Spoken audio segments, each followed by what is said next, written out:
If you haven't experienced this yet, you may be wondering, what on earth is this? And uh, in short, there's a band that plays and they play like, they perform and they do their thing. And everybody thinks, oh, that wasn't bad. What could they do with this band to make Or it better? even, oh, that was pretty good. There was one year I was like, oh, dang, man, that was pretty good. But they will completely transform this person's performance or this band's performance of a song or two. Usually they try to get to two different types of songs. And it is so much fun to watch. And it makes such a big difference. If you're playing live and you're like, I don't need anybody to tell me what to do. It's like you are missing out on driving so many people to your merch table, to your website to buy stuff, to sign up on your email list. It is so powerful when you have a great show. Most artists get up on stage, go through the motions, say, I'm a professional. It just happens spontaneously. And realizing that you're boring most of the people that are watching. Well, and Well, there's and that, nothing like watching somebody who's just like emotionally checked out on stage, who's maybe been doing the same set the same way 50 times now. And by the time they get on stage, they don't have the fire anymore. Nothing is new. They're just not representing themselves the right way. Like, what's the point of touring or of even playing shows if you're just going to produce the same thing over and over again? It's almost like when you record a tape over and over again, it like gets more worn out, so it feels like that can happen with performance. So having an opportunity to have somebody look at you objectively and say, you know what if we just changed a few little things here or there, I think that creates that fire, get you to be the freaking rock star that you are. yeah, and Tom and Amy, they have no allegiance to your music. First of all, like they don't care that it was recorded a certain way or that verse needs to come before the chorus, because those rules might only be your rules and they might be holding you back. So they completely, if they need to, dissect the structure of the song, where people are standing, what you're used to and comfortable with as a performer.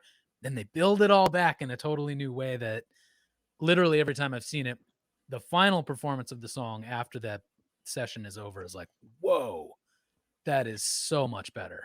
This is the one session that if you were in a band, that you want all your band members there, because there's always this tension about live shows. And it's interesting to me when you think about the history of how music in the industry and where we're at now. The industry used to start with live performance, and then because it was expensive and you needed a label, then you recorded and sort of saw the vision in the recorded state. We now have that all upside down, where most artists start recording and maybe don't even start playing live, and we've locked into our brains that playing live is just regurgitating what we did for a recording, but it's a different experience and there are no rules to the songs. And so you see that play out live, and how much more effective your live show could be if you start looking at live performance as its own craft. And that's what that session is all about.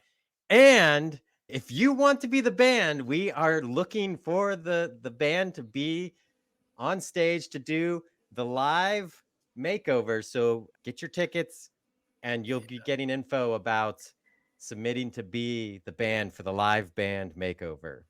Yeah, absolutely. Here's the parameters, though. We are looking for a 5-piece band. And I did speak to Tom recently last week, and he said the one request is that they rock. And I don't think he means genre-wise. It doesn't matter what the genre is. I think he means you have to be a band that frickin' brings it. Because it's really easy to pick apart some like low energy whatever. Even if your genre is low energy, doesn't mean you have to perform low energy. It means freaking bring it, so that then the bar just gets raised that much higher. My last comment about this is, I have known many musicians, and long ago I was one of them, who would have been like, this is all stupid manipulation. This is fake. I just show up. I'm me on stage. And that, to like rehearse doing something with a sense of intention, would feel inauthentic. But you see that the opposite is true. When you are able to do a performance the way Tom leads you to do, you're actually more free, and you're taking that element of chance out of your gigs. It's like, is this going to be a good gig tonight or not? It's like, no, if you drill this stuff into your performance, not that you can't have bad gigs, but most of them will be what you expect them to be at that point.